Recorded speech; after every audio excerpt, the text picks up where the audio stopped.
Good morning, everyone. This is Eli Beauchamp, a registered Democrat. I wanted to take the time to discuss an ongoing debate, voter ID.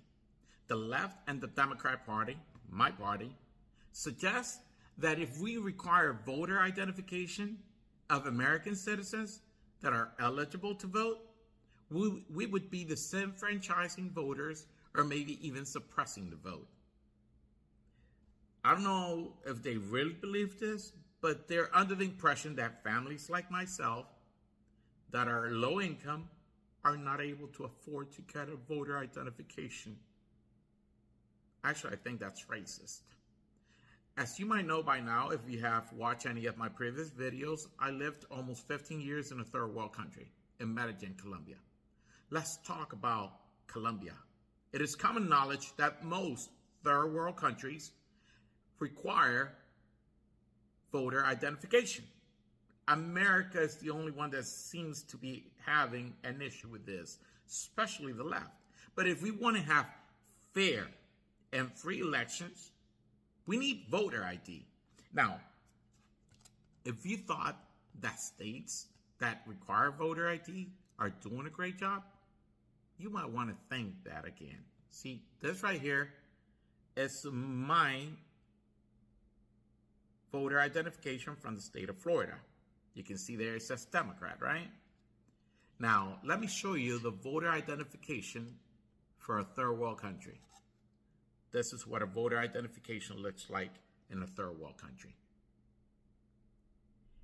And in a third world country, they don't have welfare, they don't have cash assistance.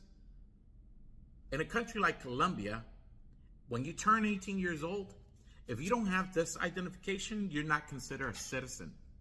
This identification is used in their midterms, in their general election. You need it for everything. So whether you're low income, and that means that maybe you don't have enough money to put food on your table, you go out there and you get your identification that you have to pay for. Now, if there's a problem with maybe Democrats or the left or the right, whoever it is, thinking whether people would be able to get an identification or not, it's very simple. Then you provide a subsidy. Anybody that's low income gets to have a free identification. But I would not suggest the voter identifications that we have. This is what we consider safe. This is our voter identification, and then we show the picture ID. Wouldn't it be better to have a national identification like this that has, and again, Colombia's identification that they call a cédula? It's a mix of our driver's license, our passport, and our social security card all mixed into one. If we want to have free and fair elections, it's about time that we get a national voter identification for every single American citizen that is eligible to cast